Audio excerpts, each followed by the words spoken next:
یہودیوں کا ایجنٹ کبھی بھی امریکہ کو ایبسولوٹ ناٹ نہیں کہہ سکتا.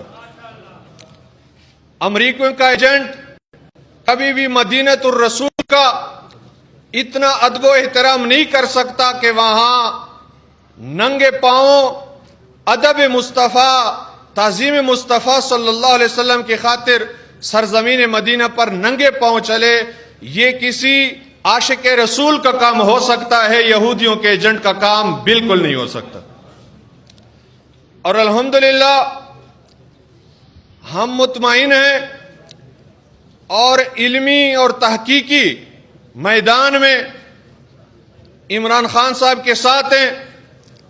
اور میں ضروری سمجھتا ہوں کہ علماء ضرور کردار ادا کریں. شرک ظلم عظیم ہے، شرک کی معافی کوئی نہیں، لیکن ہمارے عقائد کی کتابوں میں تعریف موجود ہے کہ الاشراک اثبات الشریک فی الالوہیہ بمعنی وجوب الوجود کمال المجوس اور بمعنی استحقاق العبادت کمال عبدت الاصنام. شرک الوہیت میں اللہ تعالیٰ کے ساتھ کسی کو شریک قرار دینا ہے، اور الوہیت کے دو معنی ہیں، وجوب وجود اور استحقاق عبادت. اللہ واجب الوجود ہے جس کا وجود ضروری اور عدم محال ہے. اللہ کے علاوہ کوئی واجب الوجود نہیں، کائنات میں جو کچھ ہے ممکن الوجود ہے. اور اللہ تعالیٰ مستحق عبادت ہے، اللہ کے علاوہ کوئی مستحق عبادت نہیں.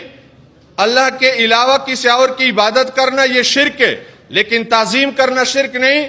اگر عمران خان صاحب نے تعظیم کے خاطر بابا فرید الدین گنج شکر کے چوکٹ کو بوسہ دیا تو یہ بوسہ تعظیمی ہے، اور یہ شریعت کے اصولوں کے مطابق بالکل شرک نہیں. جو بندہ اللہ وحدہ لا شریک کو واجب الوجود مانے، صرف اسی کے عبادت کے مستحق ہونے کا قائل ہو، اور جس کی ہر تقریر خواہ وہ باہر یورپی ممالک کی اسمبلیوں میں کیوں نہ ہو، ہر تقریر کی ابتدا ایاک نعبد، تجھی کو پوجے، و ایاک نستعین، تجھی سے مدد مانگے، اس کلمات سے شروع ہو، وہ موحد ہو سکتا ہے، مشرک کبھی بھی نہیں ہو سکتا. اور میں آخری بات کر کے اجازت چاہوں گا، اور خصوصاً KPK کے لحاظ سے عرض کروں گا کہ جو لوگ سیاسی بصیرت رکھتے ہیں، وہ علماء ہیں یا مشائخ ہیں یا ہمارے عوام ہیں، اور جس شعبے سے تعلق رکھتے ہیں، وہ عمران خان کا کوئی احسان نہ مانے، کوئی کمال نہ مانے، اس کا کوئی وصف نہ مانے، اس کے کسی درجے کا بھی احسان کا قائل نہ ہو. تو ایک احسان KPK کے لوگوں کو اور خصوصاً ہمارے پٹھانوں کو ماننا پڑے گا.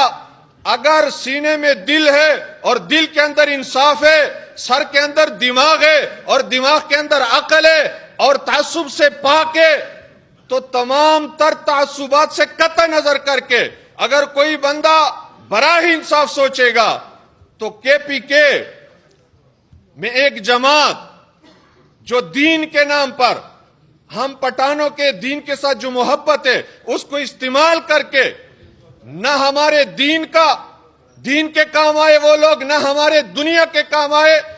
عمران خان کی محنت اور کاوشوں سے اور آپ کی مخلصانہ جد و جہد سے الحمدللہ KPK میں دوسری دفعہ PTI کا جو حکومت بنا اور ہمیں ان لوگوں کے چنگل سے آزادی دلائی.